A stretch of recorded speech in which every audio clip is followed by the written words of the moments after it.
the masses. According to the latest census figures, blacks have the lowest level of health care and are losing that which they have at an alarming rate. We love our rich brothers in hip-hop, those who have been blessed with beautiful homes and lots of bling-bling. But there are 37 million people living in poverty in America, and 1/3 of these are black. Statistics say that white Americans have assets that are 12 times that of blacks, and 70% of elderly blacks have no financial assets at all. Yes, we love Oprah. Yes, she's a beautiful woman. Yes, we applaud her. But nearly half of all black children live beneath the poverty line, a figure almost identical to that which existed on the day Martin Luther King was assassinated. 1.2 billion people in the world live on less than $1 a day. And every year, 6 million children die from malnutrition, and over 11 million children die from preventable diseases. So those of us who got a little something, think about it.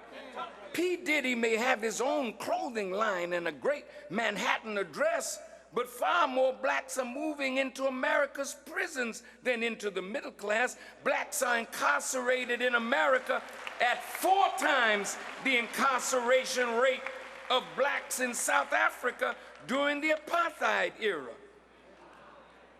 On any given day, about 1 in 3 black males is in prison, on probation, or on parole. Close to 2 million children in the United States have at least one parent in state or federal prison, and that number is rising fast. Clarence Thomas may sit on the highest court in the land, but what does that mean to the masses? Prosecutors in America are 3 times more likely to recommend the death penalty with a black defendant than with a white one, even if their alleged crimes are identical.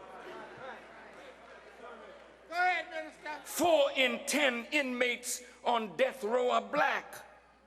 Barack Obama may be one of the front runners for the presidency, but 1 in 12 blacks have lost the right to vote due to a felony conviction, a rate nearly 5 times that of every other group.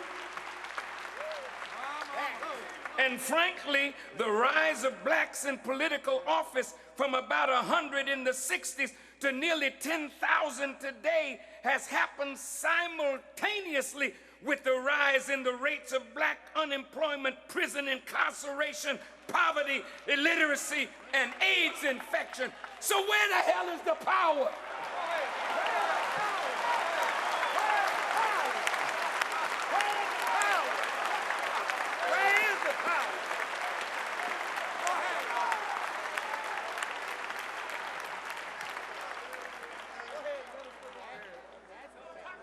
Condoleezza Rice may sit at the highest levels of government, but at the same time, the rate of imprisonment for black women is more than 8 times that of white women. There has been a 78% increase in the number of black women under court supervision, and 65% of them had children. The attack today is on our youth. They're beating up our children in school. They're arresting 5-year-olds and 6-year-olds. They're breaking the wrist of our children.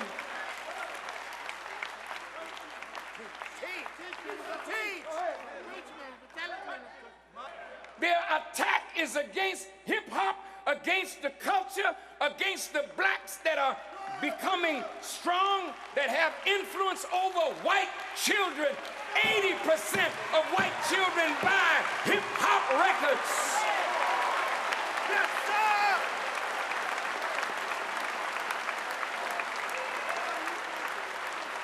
Preach hard.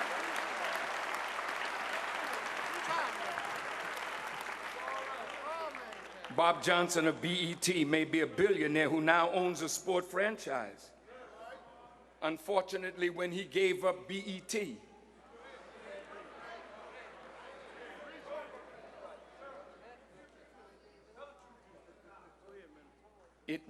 never do what BET is doing if Bob Johnson were there. But the owners, see, it's becoming a plantation again.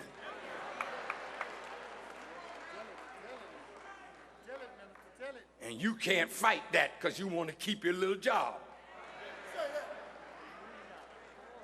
But we're watching you.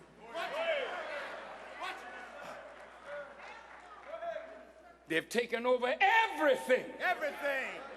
That black men and women have worked hard to build. And when we get it to a certain level, they give us an offer that we can't refuse. They print money every day. And every day it's getting more and more depressed.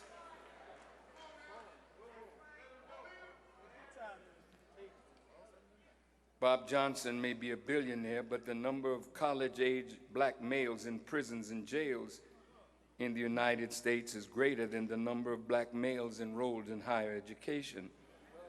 Colin Powell may have earned the highest rank in the military and become a member of President Bush's cabinet, but the black male homicide rate is double that of U.S. soldiers that died in World War II. A young black male in America is more likely to die from gunfire, than was any soldier in Vietnam. 1 out of every 21 black men can expect to be murdered. Tiger Woods' face may be in every advertisement on every billboard, but an estimated 340,000 blacks are homeless in America on any given night. Black adult unemployment is twice as high as white unemployment and has been so for more than 30 years. And it is worse for black youth.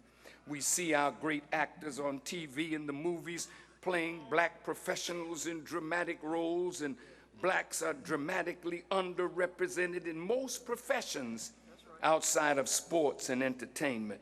We are 13% of the American population, but we are only 3.2% of lawyers, 3% of doctors, less than 1% of architects, 2% of psychiatrists, 2% of psychologists, and only 4% of social workers. Black males with college degrees can only expect to earn as much as a white male with a high school diploma. Light-skinned blacks have a 50% better chance of getting a job than dark-skinned blacks. And blacks are rejected twice as often for small business loans than whites of comparable credit. Maybe all of Bill Cosby's children did well in his TV show, but 7 of 10 black children cannot read in the 4th grade, and the numbers are hardly better by high school. It is estimated that 45% of blacks are functionally illiterate, and they are almost 3 times more likely than white children to be labeled mentally retarded. The rappers may look like they're living the high life in their videos, but nearly 70% of black families are now headed by single women. 67% of black children are born out of wedlock.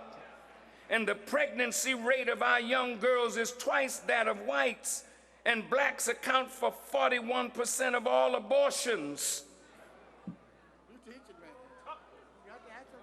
These statistics were compiled by the bestseller, The American Directory of Certified Uncle Toms,